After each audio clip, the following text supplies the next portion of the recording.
श्री धर्मस्थल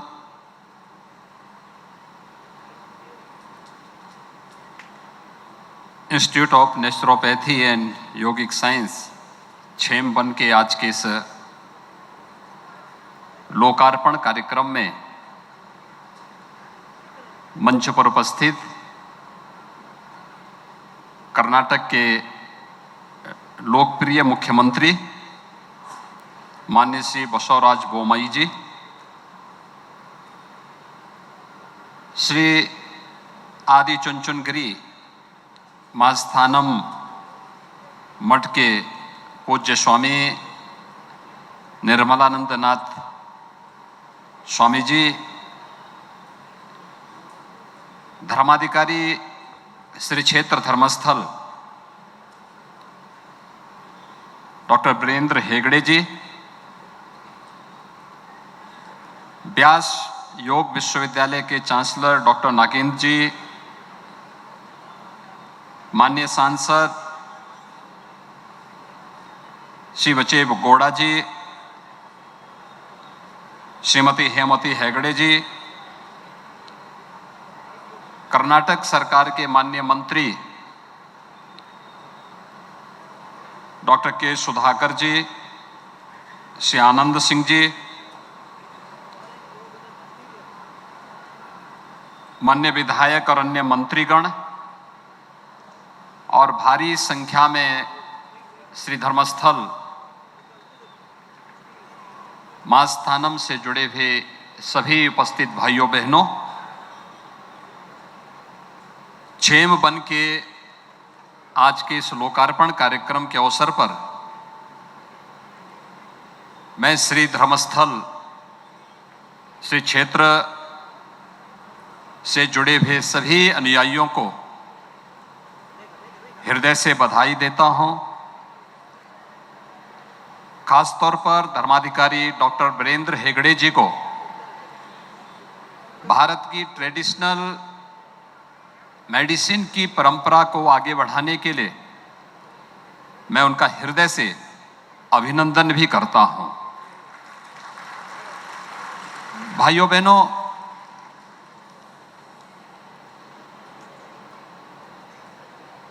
जब इस सेंटर के उद्घाटन का आमंत्रण मुझे प्राप्त हुआ तो मेरे लिए वो अद्भुत क्षण था। श्री मंजुनाथ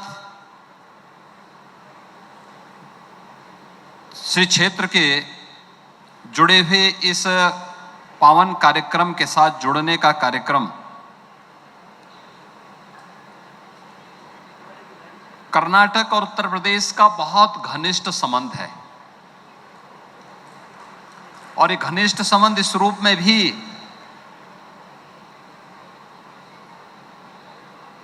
कर्नाटक की परंपरा में भगवान श्री मंजुनाथ यह नाथ संप्रदाय की शैव परंपरा की ही मंजुनाथम गोरक्षम की उस परंपरा को आगे बढ़ाता है और एक सुदृढ़ आध्यात्मिक भाव के साथ एक दूसरे को जोड़ता है। मैं हृदय से अभिनंदन करूंगा डॉक्टर वीरेंद्र हेगड़े जी का, जिन्होंने धर्माधिकारी के रूप में भारत की ट्रेडिशनल मेडिसिन की इस परंपरा को योग एंड नेचुरोपैथी के माध्यम से दशकों पूर्व आगे बढ़ाने का कार्य किया। पहले शांति वन के रूप में, फिर सौम्य वन के रूप में और अब बेंगलोर में छेमबन के रूप में इस परंपरा को उन्होंने आगे बढ़ाने का एक अद्भुत केंद्र यहां पर दिया है। और बेंगलोर के पास इस प्रकार का एक केंद्र कर्नाटक की दृष्टि से अत्यंत महत्वपूर्ण है। यह परंपरा केवल यहीं पे नहीं है, कर्नाटक तो वैसे भी संकट का साथी कहा गया है। प्रभु राम जब वन में सहयोग के लिए भटक रहे थे, तो इसी कर्नाटक में बजरंगबली मारुति नंदन हनुमान जी ने उनकी सहायता करने के लिए आगे आए थे। यही कर्नाटक वो क्षेत्र है। और बजरंगबली हनुमान की सहायता से उस समय जो मजबूत सेतुबंध का निर्माण हुआ था, वह भारत में राम राज्य की स्थापना का आधार भी बना था। राम राज्य की उस आधारशिला को मजबूत करने की जो प्रथम भूमि मानी जाती है, वह कर्नाटक मानी जाती है। और कर्नाटक की धरती, चाहे वह श्री कालभैरेश्वर मंदिर आदि चुनचुनगिरी मास्थानम की पूज्य परंपरा के साथ जुड़े हुए पूज्य महास्वामी श्री श्री बाल गंगाधर स्वामी जी महाराज के सानिध्य में और वर्तमान में पूज्य स्वामी निर्मलानंद नाथ स्वामी जी महाराज के सानिध्य में आदि चुनचुनगिरी के माध्यम से चलने वाली आध्यात्मिक और सेवा के शिक्षा और स्वास्थ्य संबंधी वे तमाम प्रकल्प जो न केवल कर्नाटक राज्य में बल्कि पूरे भारत में भी और देश के दुनिया के तमाम अन्य देशों में सेवा के इस प्रकल्प को आगे बढ़ाने का कार्य कर रहे हैं। यह नाथ संप्रदाय की एक परंपरा और मेरे लिए अद्भुत था। जब डॉक्टर वीरेंद्र हेगड़े जी का ये निमंत्रण मुझे प्राप्त हुआ तो मैंने जानने का प्रयास किया कार्यक्रम में कौन कौन लोग हैं। तो मुझे बताया गया कि इस कार्यक्रम को आशीर्वाद प्राप्त होगा स्वामी निर्मलानंद नाथ जी का, कर्नाटक के माननीय मुख्यमंत्री जी का और स्वयं डॉक्टर वीरेंद्र हेगड़े जी का सानिध्य प्राप्त होगा। तो मैंने कहा मैं भी एक योगी और स्वामी निर्मलानंद नाथ जी भी एक योगी।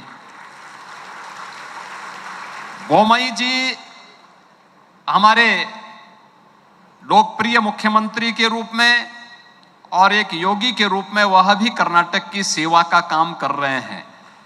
और जिस निश्चल भाव के साथ, जिस कर्मठता के साथ कर्नाटक की जनता की सेवा के लिए उन्होंने कार्य किया है, वह अद्भुत है। और डॉक्टर वीरेंद्र हेगड़े जी श्री धर्मस्थल क्षेत्र के माध्यम से एक योगी के रूप में ही वे भी यहाँ पर कार्य करते हुए पूरे क्षेत्र में आध्यात्मिक शिक्षा और स्वास्थ्य के विभिन्न प्रकल्पों के साथ ही जिस प्रकार के समाज सेवा के अभियान के साथ जुड़े हुए हैं, यह अद्भुत संजोग है। और इसलिए जब मुझे इस प्रकार का अवसर मिला तो मैं अपने आप को रोक नहीं पाया। आज मैं आपके बीच में यहाँ पर आया हूँ। मेरे लिए यह अवसर अत्यंत महत्वपूर्ण है भाइयों बहनों। इसलिए भी महत्वपूर्ण है कि बेंगलोर आईटी और बायोटेक्नोलॉजी का एक हब माना जाता है। अब यह तेजी के साथ ट्रेडिशनल मेडिसिन के एक नए हब के रूप में दुनिया को मार्गदर्शन करता हुआ दिखाई दे रहा है।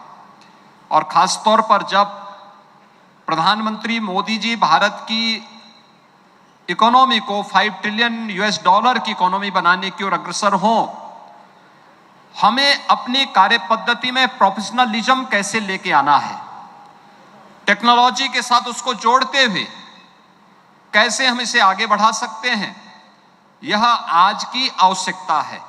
और आज की उस आवश्यकता के अनुरूप हम उस अभियान का हिस्सा बने। यह केवल सरकार के अकेले प्रयास से नहीं बल्कि सभी सामाजिक, धार्मिक, आध्यात्मिक और वाणिज्यिक संस्थान भी जब इस कार्यक्रम के साथ जुड़ेंगे तो इसके परिणाम उसी रूप में आते हुए दिखाई देंगे। जब भारत को आधुनिक तकनीक की आवश्यकता थी तो आईटी के रूप में बेंगलोर उसका हब बना। भारत को जब किसी भी अन्य क्षेत्र में आगे बढ़ने की आवश्यकता पड़ी तो बेंगलोर ने और कर्नाटक ने उस संकट के साथी के रूप में मजबूती के साथ अपने कदम को आगे बढ़ाया। और आज यह अवसर अत्यंत महत्वपूर्ण है कि आज जब प्रधानमंत्री मोदी जी भारत को दुनिया की एक बड़ी अर्थव्यवस्था के रूप में अग्रसर करने के लिए कृतसंकल्पित हैं, उन स्थितियों में भारत के धर्म स्थलों की भूमिका क्या होनी चाहिए। इस भूमिका के लिए आपने देखा होगा विश्व योग दिवस के अवसर पर प्रधानमंत्री मोदी जी मैसूर में आकर के योग दिवस का शुभारंभ करते हैं। मित्रों, योग दिवस भारत की परंपरागत उस परंपरा का प्रतिनिधित्व करता है जो भारत की आध्यात्मिक परंपरा को वैश्विक मंच पर एक नया स्थान दिलाता है। और पहली बार वैश्विक मंच पर योग की परंपरा को प्रधानमंत्री मोदी जी ने जिस मजबूती के साथ रखा, 21 जून की तिथि विश्व योग दिवस के रूप में आज पूरी दुनिया उसके साथ जुड़ती हुई दिखाई दे रही है। आप सबने इस बात को महसूस किया होगा। पहले योग के बारे में एक बहुत भ्रांत धारणाएं थी। योग के बारे में लोगों के मन में तमाम अन्य प्रकार की धारणाएं थी। लेकिन आज न केवल भारत के अंदर करोड़ों लोग योग की परंपरा के साथ जुड़ रहे हैं, बल्कि दुनिया के 175 देशों ने 21 जून को भारत की योग की परंपरा के साथ जुड़ करके भारत के योग की और आध्यात्मिक ताकत को भी उन्होंने महसूस किया है। लेकिन योग और नेचुरोपैथी हमारे लिए उपयोगी तभी हो सकता है। भारत की परंपरा ने, भारत की ऋषि परंपरा ने इस बात को माना है कि शरीर माध्यम खलु धर्म साधनम, यानी जितने भी धर्म के साधन हैं ये सभी शरीर के ही माध्यम से हो पाएंगे। हमारी इस बॉडी के माध्यम से ही उसे हम पूरा कर पाएंगे और एक स्वस्थ शरीर ही इन सभी कार्यों को संपन्न कर सकता है। योग की ताकत को, आयुष की ताकत को दुनिया ने इस सदी की सबसे बड़ी महामारी कोविड-19 के दौरान स्वीकार किया है। भले ही लोग आधुनिक चिकित्सा पद्धति के कारण उसके पीछे भागते रहे हैं और उसका अपना महत्व अपनी जगह है, लेकिन शरीर की इम्यूनिटी को बढ़ाना है तो हमें अपनी परंपरागत ट्रेडिशनल पैथी की तरफ ही जाना पड़ेगा। और उसमें योग का, नेचुरोपैथी का, आयुर्वेद का, यूनानी का, सिद्धा का, इन सब की अपनी भूमिका है। और इन सब ने जिस प्रकार की भूमिका का निर्वहन किया वह हम सब ने कोविड-19 के पिछले 2-2.5 वर्ष के अंदर जिस प्रकार की चुनौती विश्व मानवता के सामने आई थी, उस चुनौती के दौरान आपने देखा होगा कि कैसे भारत को प्रधानमंत्री मोदी जी के नेतृत्व में सुरक्षित निकलने का रास्ता मिलता गया। भारत की आबादी 135 करोड़ की, लेकिन अगर हम यूएस से इसकी तुलना करें तो मित्रों, यूएस की जो पॉपुलेशन है वह भारत की तुलना में भारत का 1/4 है, लेकिन कोविड-19 से होने वाली जो मृत्यु है वह यूएस में भारत से दुगनी है। यानी हमसे 1/4 आबादी के बावजूद भारत से दुगनी मौतें कोविड-19 से अमेरिका में हो जाना इस बात को यह प्रमाणित करता है कि भारत के अंदर जो परंपरागत हमारी पद्धतियां हैं, जिन्हें हम आज आयुष के रूप में मान्यता देते हैं, इन पद्धतियों के कारण और हमारी जो परंपरागत व्यवस्थाएं हैं, यह व्यक्ति के जीवन को मजबूती प्रदान करने, उसकी इम्यूनिटी को बढ़ाने में इसकी बहुत बड़ी भूमिका है। और इस दृष्टि से यह क्षेमबन योग, नेचुरोपैथी और भारत की ट्रेडिशनल चिकित्सा पद्धति को आगे बढ़ाने का एक बेहतरीन माध्यम बेंगलोर में श्री क्षेत्र धर्मस्थल की ओर से दिया गया एक नया महाप्रसाद है और मैं इसके लिए श्री क्षेत्र धर्मस्थल के धर्माधिकारी